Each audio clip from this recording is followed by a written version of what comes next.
The hand-lettered sign read "Free eggs, ask inside," and behind it stood a girl of 18 with mud to her knees and a dollar bill folded in her pocket like a secret. 300 ducks lifted off the water at once, a thunder of wings against a copper sky. People had driven 90 miles to see this. Nobody could explain how it happened. 2 springs earlier, the orphanage cook had pressed a cold biscuit into Sarah Reed's hand and said, "Things nobody wants still got somewhere to go, child. You just have to be the place they land." Sarah had nodded without understanding. She was 17 then, counting the months until they'd turn her out the gate with a cardboard suitcase and a handshake. The words sat in her like a swallowed stone. She did not yet know she would build her whole life on them. The Sisters of Mercy Children's Home sat on a rise outside Polk, Nebraska, a brick building gone soft at the corners with 60 years of weather. Sarah had lived there since she was 4, old enough to remember a mother's voice but not a face. She was a quiet girl, watchful, with chapped hands and a habit of feeding things, the stray cats behind the kitchen, the sparrows in winter, the youngest children who cried at night. What Sarah had that the others didn't was patience for living creatures. She could coax a hen off her nest without a peck. She knew which of the home's 3 milk goats was about to go dry before the matron did. When a fox got into the chicken run, it was Sarah who nursed the survivors, splinting a wing with a popsicle stick and thread. "You've got a gift for the unwanted," the cook, Miss Odessa, told her. Odessa was 60 and broad, and had buried 2 husbands and outlived her own children. She ran the kitchen like a tight ship and saved the warm corners of her heart for the children nobody adopted. Sarah was one of those, too old now, 18 in June. The rule was plain: at 18 you left. There was a list of girls who'd gone before her, some to factory work in Grand Island, some to marriages arranged through the parish. 1 or 2 simply vanished into the wide gray country. The home gave you $40 and a Bible and wished you well. Sarah had been saving. 3 years of birthday quarters, of pennies found in coat linings, of small coins Odessa slipped her for shelling peas. She kept it in a coffee tin under a loose floorboard, $91 and some change. It was meant to be a beginning, though she could not have said a beginning of what. She had no people, no skill the world paid for. What she had was a way with animals and a stubbornness that the matron called sass and Odessa called backbone. In the evenings, Sarah sat on the fire escape and watched the geese cross the sky in their long, wavering lines, heading north in spring and south in fall, and something in her chest pulled after them every time. She didn't have a word for the feeling. It was close to homesickness, except she'd never had a home to be sick for. June was coming. The gate was coming. Sarah folded her hands and waited for the world to open. The week before her birthday, Sarah took the bus into Polk to look at the bulletin board outside the feed store where people posted rooms to let and jobs going. Pinned crooked among the cards was a county notice, sun-faded and curling. Tax delinquent parcels, minimum bid $1. Most were odd slivers of land, a strip behind the rail yard, a flooded basement lot. But one line stopped her cold. Parcel 14, 9 acres. Former waterfowl pond, Hollis Road, unimproved, as is, a pond, 9 acres of water and reed and whatever lived there. She stood reading it until the feed store man came out and said they were closing. That night she couldn't sleep. 9 acres, $1. A place that was water and birds and mud, the very things she loved and the very things nobody else seemed to want. She had $91 in a coffee tin and nowhere on earth to be. "You'll do no such thing," the matron said, when Sarah showed her the notice she'd copied out in pencil. "A girl alone on a swamp. You'll catch fever and die out there, and it'll be on my conscience." Odessa said nothing at first. She was rolling biscuit dough, and she rolled it longer than it needed. "It's 9 acres, Sarah said. For $1. For $1 because it's worth $1, the matron snapped. "Less. The county can't give it away. There's a reason, child." That much was true, and Sarah knew it. She rode the bus back to Hollis Road 2 days later, alone, telling no one, and walked the half-mile from the stop. What she found did not encourage her. The pond was three-quarters choked with cattail and duckweed. An old man's idea, once. She could see the rotted remains of duck blinds and a collapsed feed shed, the bones of some hunting operation gone bust decades back. Mosquitoes rose in clouds. The water smelled of rot. A single heron stood in the shallows and regarded her without hope. She stood at the edge a long time. It was ugly. It was truly deeply ugly, and it was also the only thing in the world she could afford to call her own. On the bus home, she did the arithmetic of fear. She had no house. The pond had no house, just the lean of the broken shed. She had no money to speak of. She knew nothing of land, of taxes, of how a person even lived in such a place. The matron's words rang true. People didn't buy swamps. There was a reason. But there was Odessa's voice, too, the one about things that land. And there was the heron, standing in the muck like it had nowhere better and had made peace with it. "What if I fail?" she said to Odessa that night, plain, the way you could only say things to Odessa. "Then you'll have failed at something of your own," Odessa said, "instead of succeeding at being nobodies, which is what they've got planned for you here." She wiped her hands. "I've watched you 18 years. You don't break. You bend down low and you come back up. That land needs exactly that. It's a swamp. It's water and ground and air, and you understand all three. Most folks understand money, and money's the one thing that place will never have." Odessa looked at her hard. "The question ain't can you afford it, you can. The question is whether you're brave enough to want something out loud." Sarah went up to bed and lay awake and listened, far off, to the geese. On her birthday, June the 9th, Sarah Reed walked out the orphanage gate with a cardboard suitcase, $40 from the home, $91 from the tin, and a Bible she would later use to press flowers. She did not look back at the brick building. She took the morning bus to the county seat, climbed the courthouse steps, and laid a single-dollar bill on the clerk's counter. "Parcel 14, she said. "The pond on Hollis Road." The clerk looked at her over his glasses, looked at the dollar, and seemed about to say something cautionary. Then he didn't. He stamped a paper, had her sign in two places, and slid a deed across the worn wood. It was hers. The ugly, impossible, watery whole of it was hers. She walked the property line that first afternoon and met her nearest neighbor coming the other way along the fence. A lean man of perhaps 25 named Caleb Mercer, who farmed corn on the quarter section adjoining and wore a look of permanent mild surprise. "You bought the Anderson pond," he said. "It wasn't a question."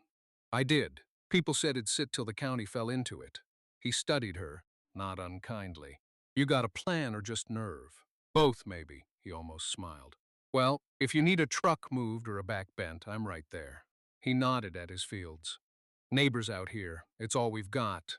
Sarah made the feed shed livable first because she had to sleep somewhere. She pulled the collapsed half down by hand, salvaged the dry boards, and propped the standing half into something that would shed rain. She nailed tar paper over the gaps. She hauled water from a hand pump that miraculously still drew clear and cold from a deep sand point. Caleb came by the second day with a load of straw and a cot frame his mother no longer used, and set them down without being asked, and left before she could decide whether to thank him. The real work was the water.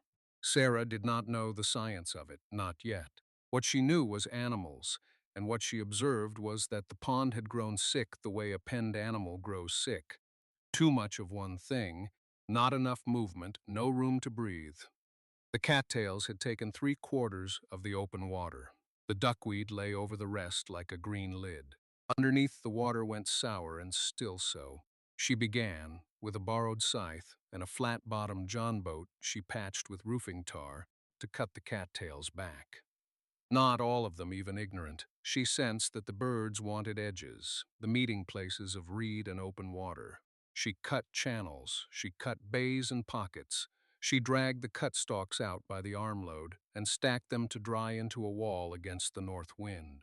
Her hands blistered, and the blisters broke and healed into calluses. She lost 10 pounds she could not spare and gained a wiry strength. She watched what came. The first week, only the one heron and a handful of mallards too lazy to leave, but she noticed that wherever she opened water, ducks found it within a day, as if they'd been waiting.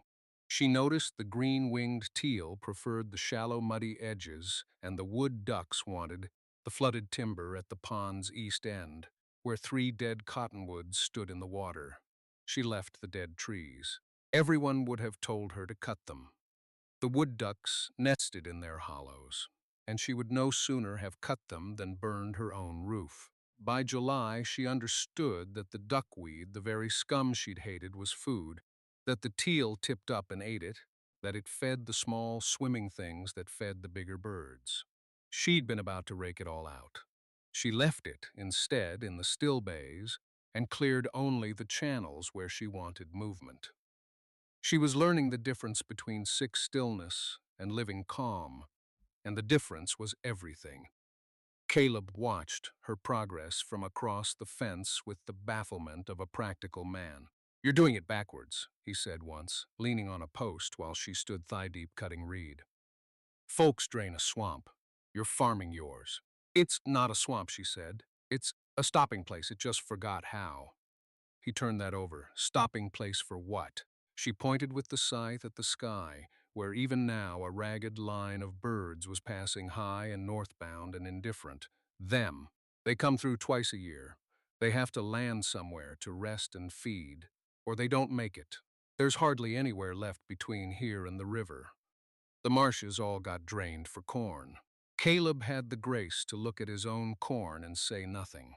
What Sarah was building, though she had no name for it and no money behind it, was a way station. She dug with a spade and weeks of labor a low spot at the pond's inflow into a shallow flooded flat, the kind of muddy sheet water that shorebirds craved.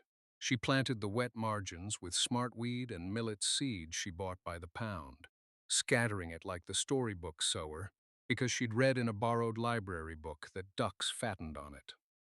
She let the water up and down by hand, opening and plugging a culvert she'd cleared, mimicking the rise and fall of seasons. She ate poorly. Eggs from 6 hens Caleb's mother sent over, fish from the pond. Greens she learned to find. She traded labor for staples at the feed store, a day stacking sacks for a sack of cornmeal. She was happier than she had ever been in her life, and lonelier, and both at once, and the two feelings braided together until she couldn't tell where one stopped. In August, the first real flight came through, 1,000 blue-winged teal dropping out of an evening sky, circling once, twice, and settling onto her opened water with a sound like applause. Sarah stood on the bank and wept, and did not know she was weeping until the wind dried, the tears cold on her face. Word travels in farm country the way water finds low ground, quietly and everywhere at once. It was Caleb's mother, Ruth Mercer, who first came to see. She was a sharp-eyed widow who'd raised 3 sons and trusted no claim she hadn't verified herself. She came on a Sunday in early September with a basket of preserves as her excuse and stayed 2 hours, walking the channels, watching the teal and the first arriving pintails work the shallow flat. "My father had a marsh like this on his place in Iowa," Ruth said at last, "before they tiled it all under. I'd forgotten the sound of it." She looked at Sarah with new attention. "You did this with a scythe and a rowboat?" "And time," Sarah said. "I had a great deal of time." Ruth brought the church ladies the next Sunday. They came skeptical in their good shoes and left with mud on their hems and wonder on their faces because Sarah had timed the water just right and the flat was alive with birds, dowitchers, probing the mud, yellowlegs picking along the edges, a flock of avocets sweeping their upturned bills through the shallows like scythes of their own. "How do you know what they want?" one of them asked. "I watch," Sarah said. "They tell you, if you open the wrong water, they don't come. If you open the right water, they're there by morning. They've been doing this 10,000 years. I just have to listen."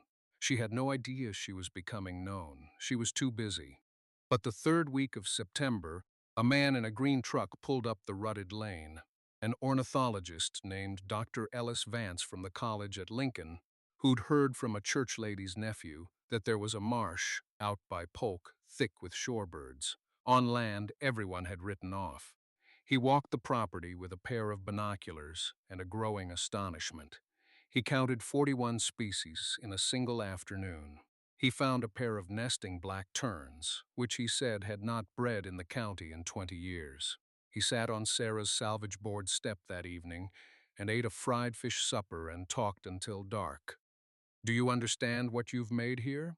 he asked. "A stopping place," she said, "a wetland." He said the word like it was precious, a working one. Most of them in this state are gone. Drained, plowed, paved. The birds have nowhere to break their journey. They fly hundreds of miles on empty, and some of them just don't make it. And you've built them a filling station, by hand, out of a swamp nobody wanted. He shook his head. "Where did you learn it?" "I didn't. I just paid attention to what was already trying to happen." Dr. Vance came back. He brought students who waded the flats taking notes and a camera that took photographs Sarah could hardly believe were of her own water. He brought eventually a small grant from a conservation society, not much, $200. But it was the first money the pond had ever made, and Sarah used every cent of it on millet seed and a second culvert and a roll of fencing to keep the snapping turtles out of the nesting bay. Through that first fall, the birds came in waves, mallards by the thousand, snow geese in clouds that turned the sky to drifting paper, sandhill cranes stalking the stubble of Caleb's harvested corn and roosting on Sarah's shallow water at night, their voices rolling across the dark like something prehistoric and tender. People began to drive out on Sunday afternoons just to stand at the fence and watch. Caleb built her a small parking pull-off without being asked, grading it flat with his tractor, because the Sunday cars were rutting the lane. He'd taken to coming by most evenings. They didn't talk much. They sat on the step and watched the light go and the birds come in to roost. And that was a kind of talking, too. "You ought to charge," he said one evening, watching a dozen cars line the pull-off. "Folks pay a quarter to see this. I'm not going to charge people to look at birds. Then sell them something while they look." He nodded at her hens. "Eggs, coffee, your mother's preserves if Maud part with the recipe." He caught himself. "My mother, I mean." Sarah let the slip pass, but she felt it warm her clear through. By the time the first hard frost silvered the cattails, the pond had a name. People called it Reed's Marsh, half for her and half for the Reeds, and Sarah didn't correct them. She had $11, 6 hens, a marsh full of birds, and a neighbor who came by every evening. She had built a place where things could land. She had become exactly as Odessa foretold, the place itself. She had no idea what was coming for it. In late October, a glossy car she didn't recognize came up the lane, and a man in a town coat got out and didn't look at the birds at all. He looked at the water and the dry land around it, and the road frontage, with the flat, appraising stare of a man pricing a thing he means to own. "Miss Reed? Garrett Lindholm. I represent Prairie Sun Development." He handed her a card she didn't take. "This parcel's drawn some attention. We're assembling acreage for a residential project. Lake Holmes, Marina, the works. We're prepared to make you a very generous offer." He named a number. It was $40,000. $40,000 for a swamp she'd bought for one. Sarah looked at the birds on her water and felt the ground tilt. She said no. She said it politely, and then she said it again, less politely, when Lindholm kept talking. And finally, she said it with the door of the feed shed between them. But Garrett Lindholm was not a man who heard no. He was a man who heard not yet. Sarah learned over the following weeks how the world comes for the things you love, not all at once. By degrees, each one reasonable sounding until you look up and you're surrounded. First came a letter from the county. A man named in the development's interest had filed a complaint. Standing water, mosquito breeding, a public health nuisance. There would be an inspection. Sarah read the letter 3 times. She had cut the cattails precise so the water moved. She had less mosquito trouble now than the cornfields did. But the letter spoke of fines and of an order to abate to drain, if the inspector found cause. Then came the survey. Lindholm's company had, it turned out, already optioned Caleb's land and two other quarter sections, contingent on assembling a contiguous block. Sarah's 9 acres sat in the dead center of it, the one missing tooth. Without her pond, they had no lake. Without the lake, they had no marina. Without the marina, the whole scheme fell apart. She was not a holdout to them. She was the keystone, and they meant to pull her out. They came to me back in the summer, Caleb admitted, one evening, miserable, turning his cap in his hands. Before you ever showed up, optioned my corn ground for more than I'll clear in 10 years and farming it. I signed. I didn't know. He stopped. I didn't know there'd be anything out here worth not selling. You can't break the option? It's contingent. If you don't sell, the whole deal dies and my option dies with it. He looked at her. I'm not going to pressure you, Sarah. I want you to know that.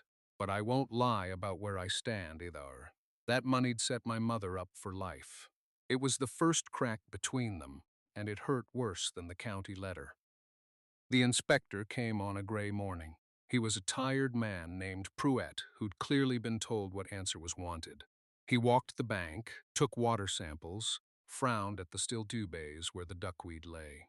This here's textbook breeding habitat, he said. Stagnant. I'll have to cite it.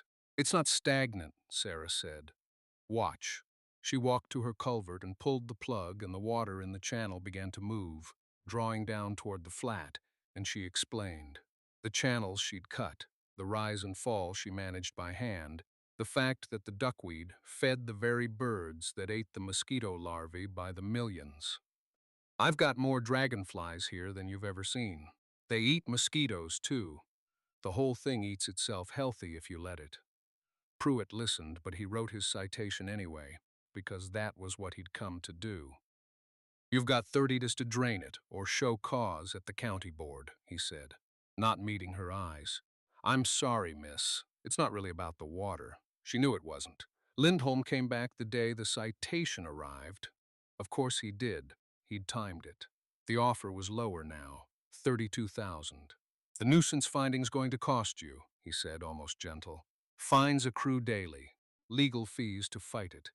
You can't afford those. You're a girl alone with no money in a condemned swamp. I'm offering you a fortune and a way out. Take it before the number goes lower, because it will. After he left, Sarah sat on her step a long time in the cold. Doctor.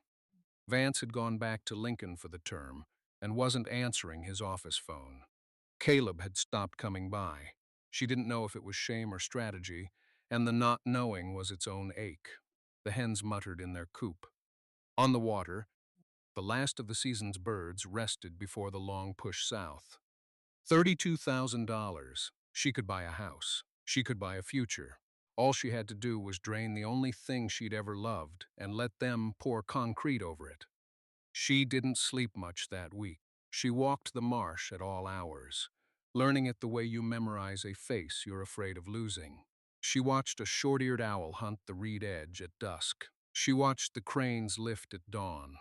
She did the arithmetic of fear again, and this time the numbers were crueler because now she had something to lose and a price tag on it.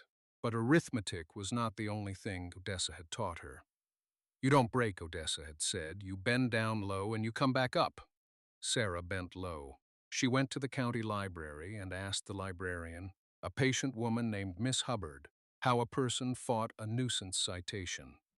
Miss Hubbard, who had watched too much farmland go under to developers and had opinions about it, took the question personally.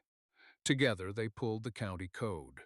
They found that a nuisance finding could be answered with evidence at a public hearing. They found, buried in the state register, something far more interesting. A provision for designating private land as a recognized wildlife habitat, which carried protections, and crucially, a tax abatement that would erase the very delinquency that had put the pond up for auction in the first place. But it required documentation, surveys, species counts, the endorsement of a qualified scientist, proof that the land served a public conservation purpose. Sarah thought of Dr. Vance's notebooks. 41 species in an afternoon, nesting black terns. The breeding records he'd been so excited about. She wrote him a letter that night, 6 pages, and walked it to the mailbox in the dark because she couldn't wait for morning. Then she did the other thing, the harder thing. She went to see Ruth Mercer. "I know your son signed," Sarah said, standing on the Mercer porch with her hat in her hands the way Caleb held his cap. "I know what the money means. I'm not here to ask him to break it. I'm here to ask you something else." She took a breath. "Come to the hearing. Bring the church ladies. Bring everyone who came out and stood at my fence this fall. Lindholm thinks I'm a girl alone with no money. He's right about the money. He's wrong about the alone." Ruth looked at her for a long moment. Behind her, in the kitchen doorway, Caleb stood listening. "That money would set me up," Ruth said slowly. "Caleb told you that, I know. He's been sick about it, won't eat, thinks he sold you out before you ever arrived." Ruth's mouth went thin. "My father's marsh got tiled under for a soybean field that washed out in 5 years and grows nothing now. I've spent 40 years sorry about it." She wiped her hands on her apron, a gesture so like Odessa's that Sarah's throat tightened. "There's some things money sets you up for and some things it sets you down into. Yes, we'll come." From the doorway, Caleb let out a breath like he'd been holding it for weeks. The 30 days became 3 weeks, then 10 days. Lindholm's lawyer filed papers to expedite the drainage order. The fines, just as he'd promised, accrued. Sarah owed the county $60 and rising and had 11 to her name. Lindholm dropped the offer again to 28,000 and circulated a quiet word through Polk that the pond was condemned, that the orphan girl was in over her head, that anyone who stood with her was standing in the path of progress and good jobs. Some people believed him. The pull-off sat empty some Sundays now. And then, with 5 days left, the worst blow.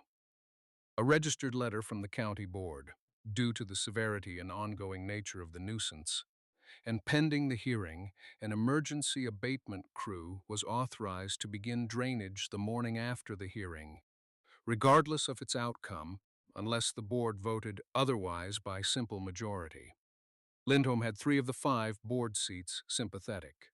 Sarah had counted them herself in the published minutes. The math was plain and merciless. Even if she showed up with every bird in Nebraska and every church lady in Polk County, the votes weren't there. The crew would come at dawn. The water would run out through a cut bank into a ditch, and the birds would arrive next spring to find bare, cracked mud where the marsh had been. Dr. Vance did not answer her letter. The days ran out one by one. On the night before the hearing, Sarah stood at the edge of her dark water and understood that she had lost. That wanting something out loud had only told the world exactly where to strike her. She walked back to the shed, and there, on the salvage step in the cold, sat the cardboard suitcase she'd carried out of the orphanage. She didn't remember setting it there. She must have, half dreaming, some part of her already packing, already going back to being nobody's, succeeding at it the way they'd planned. The hens had gone silent. The marsh was a sheet of black glass, holding a few cold stars. Tomorrow they would let it out, and the stars would have nowhere to lie. She sat on the suitcase a long time and let herself feel the full weight of it. She had been a fool, a girl with a scythe and a library book, thinking she could stand against money and lawyers and 3 bought votes. The matron had been right. There was a reason nobody wanted the pond. The reason was that wanting it got you here, to a cold step in the dark with a citation in your pocket and a suitcase under you. She thought about taking the 28,000. It wasn't too late. One phone call. She could be warm somewhere by Christmas, with a future bought and paid for, and she could teach herself to stop hearing geese. But she found she couldn't make the call, even in her mind, not because she was brave. Because of a smaller, stubborner thing. She kept seeing the heron from that first day, standing in the muck like it had, nowhere better and had made peace with it, and she thought, I made it better. Whatever happens, that one summer it was better. There was a place, and I made it, and the birds came, and that was real. It would have to be enough. It was more than most people got. One true thing they'd built with their own hands. She would go to the hearing anyway. Not to win. To stand up in the light, and say out loud what the pond was so that at least it would be on the record that someone had tried. She slept, finally, on the cot and dreamed of wings. She woke before dawn to the sound of a truck, then another, then the particular grind of Caleb's tractor, and voices, and the slam of doors in the cold blue dark. She came out onto the step in her coat and saw headlights strung all down Hollis Road. Dozen vehicles, 2 dozen, the church ladies and the feed store men and farmers she'd traded labor with, and Ruth Mercer directing them like a general, and Caleb unloading folding chairs, and a green truck, Dr. Vance, unshaven, road-weary, climbing out with an armload of binders. "I got your letter," he called across the yard. "I drove all night, Sarah. We are going to bury them." The county board met in the basement of the courthouse, a low room with fluorescent lights and folding chairs, built to hold maybe 40 people. By 9 that morning, it held 120, with more in the hall, and the 5 board members sat behind a long table, looking distinctly unprepared for a crowd. Garrett Lindholm sat in the front row in a pressed suit, his lawyer beside him, a thin stack of papers before them.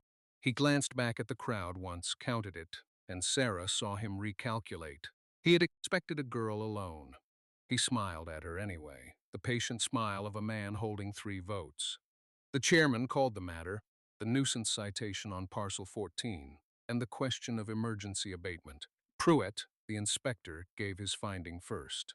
Stagnant water, mosquito habitat, public health concern. He read it flatly and sat down without looking at Sarah. Lindholm's lawyer rose and spoke smoothly of progress, of jobs, of the danger of standing water, of how a single neglected swamp held back a development that would bring 200 homes and a tax base the county sorely needed. He spoke for 10 minutes. He made it sound like draining the pond was a kindness Sarah was too foolish to accept. Then the chairman asked if the landowner wished to respond, and Sarah stood up. Her voice shook on the first sentence and steadied on the second. She told them plainly what she had done and why. She told them about the channels and the duckweed and the dragonflies that ate the mosquito larvae. She told them she'd had fewer mosquitoes by August than the cornfields had, and then she said, "But I'm not a scientist, so I asked one to come tell you. I'd like to introduce Dr. Ellis Vance of the Ornithology Department at the State University, Dr." Vance came forward with his binders and laid the whole thing out like a man who had driven 400 miles to do exactly this. He gave them numbers, 41 species in a single afternoon. The black terns, breeding in the county for the first time in 20 years. The sandhill cranes, 2,000 counted in a single November roost on this 9 acres, when there was nowhere else for 40 miles for them to land. He showed photographs. He passed them down the long, and the board members handled them, and Sarah watched their faces change. "This board has been told this is a stagnant swamp," Dr. Vance said. "I am telling you, as a professional, that it is one of the most significant migratory stopovers remaining in this part of the state, and that this young woman built it by hand in a single season, and that I have spent my career studying these places and have never seen anything quite like what she accomplished. You have not been asked to abate a nuisance. You have been asked to destroy something irreplaceable so that a development company can dig a decorative lake." There was a sound in the room then, a low murmur, and it was not on Lindholm's side. Then Dr. Vance did the thing Sarah had set up with her 6-page letter and a week in the library.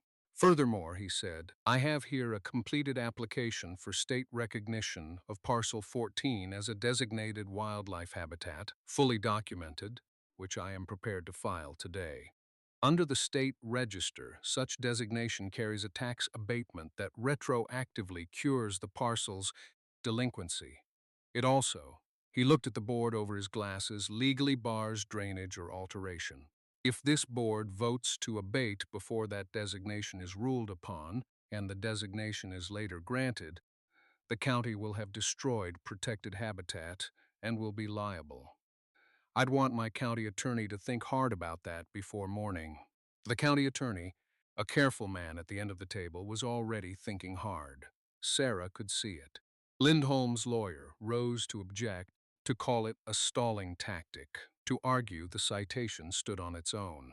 But the ground had shifted. The chairman asked the county attorney directly, was there liability risk? Yes, the attorney said slowly. If the designation's pending and properly filed, I'd advise against abatement until it's resolved, strongly. Then Ruth Mercer stood up, uninvited in her good coat. I'd like to say something, if a citizen may. The chairman flustered allowed it. My family's farmed this county 60 years.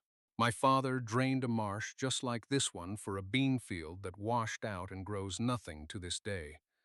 I've been sorry every year since. She looked at the board members, several of whom she'd plainly known her whole life. That girl built something my father tore down. My son optioned his ground to this development, and I'm telling you to your faces that we'd rather lose the money than see her marsh drained. And we're not the only ones. She turned and looked at the crowd. Who here came out to that pond this fall and saw the birds? Hands went up.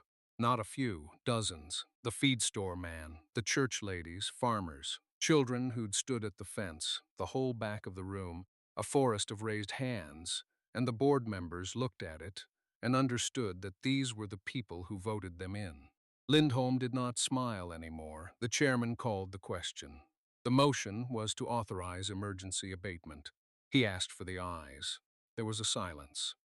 One board member, then another, glanced at the raised hands, at the county attorney, at the photographs still spread across the table. The 3 votes Lindholm had counted on did not come. The motion to abate failed, 4-1, and the board voted instead, on the county attorney's careful advice, to stay all action pending the state's ruling on the habitat designation. The designation was granted that winter. It cured the tax delinquency entirely. Sarah owed nothing. It barred drainage in perpetuity. Prairie Sun Development, its keystone parcel now legally untouchable, let its options lapse. Caleb kept his corn ground and seemed, when he heard, more relieved than sorry. Lindholm drove away and did not come back. Sarah walked out of the courthouse basement into the cold, bright noon with 100 people around her and Dr. Vance's binders under her arm, and Caleb's hand finding hers in the crowd, quiet, asking nothing, just there. She had wanted something out loud, and the world for once had answered yes. 3 springs later, the hand-lettered sign at the lane read Reed's Marsh, Wildlife Refuge, and below it in Sarah's own hand, free eggs, ask inside. A boardwalk Caleb had built ran out over the open water she'd cut by hand. People drove 90 miles to stand on it at dawn. She stood at the rail beside him, a band on her finger now, and watched 300 ducks lift off the water at once. A thunder of wings against a copper sky, the same water, only living now, only full. Odessa had come out from the home to see it and stood wiping her eyes and pretending it was the wind. A place where things could land. Sarah had been one of those things once. Now she was the place itself.